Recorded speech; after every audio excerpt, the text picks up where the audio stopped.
Saya akan membahas tentang dampak kultur jaringan terhadap harga benih porang. Kemarin Biotrop dari Kementerian Pertanian merilis bahwa bibit porang yang dihasilkan dengan cara kultur jaringan akan segera diproduksi.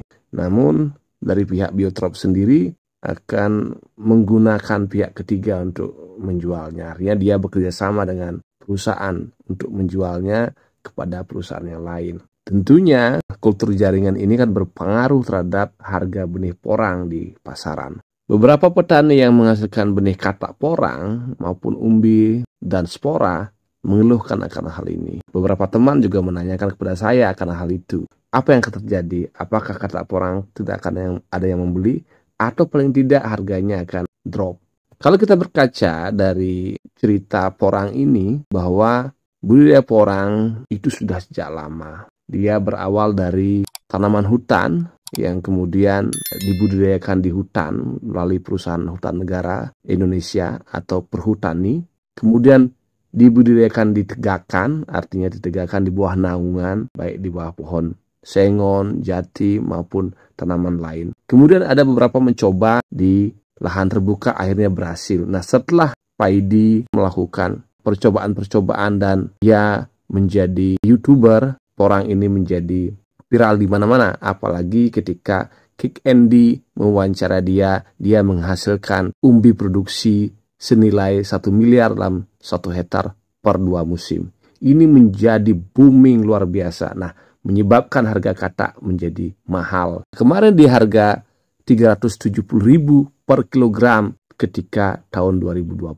Padahal kalau kita merunut di tahun 2012, menurut Pak Marnianto dari Serangon, ia mengatakan katak porang hanya Rp25.000 per kilo. Berarti sebelumnya itu lebih murah, hanya dicari di hutan, dicari cabutan. Lalu bagaimana setelah kultur jaringan? Tentunya harga porang, benih porang akan turun secara hukum pasar. Berarti ketika ada produksi melimpah untuk bibit, tentunya harga bibit porang akan turun. Tetapi tidak serta-merta, artinya tidak langsung begitu, karena Biotrop yang memproduksi bibit porang kultur jaringan jelas juga punya pasar khusus. Misalnya perusahaan atau lembaga-lembaga yang menjalin kerjasama dengan pemerintah yang akan memberi bibit gratis kepada petani.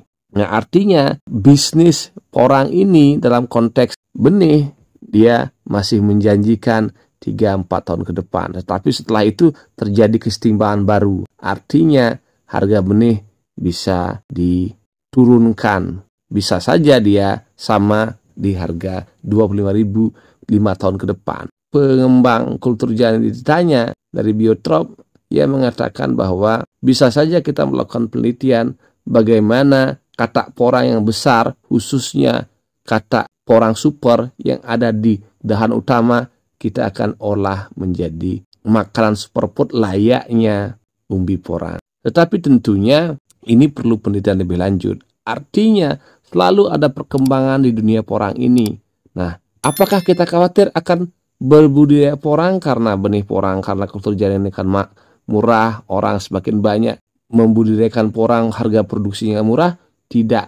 Harga porang ini tentunya tetap akan menguntungkan karena satu, dia adalah produk makanan, produk obat-obatan, produk kosmetik, dan bahan-bahan yang habis pakai. Nah, demikian ulasan saya kali ini tentang katak porang dan bibit kultur jaringan. Semoga bermanfaat. Bila Anda berkenan, klik like, komen, dan jangan lupa subscribe.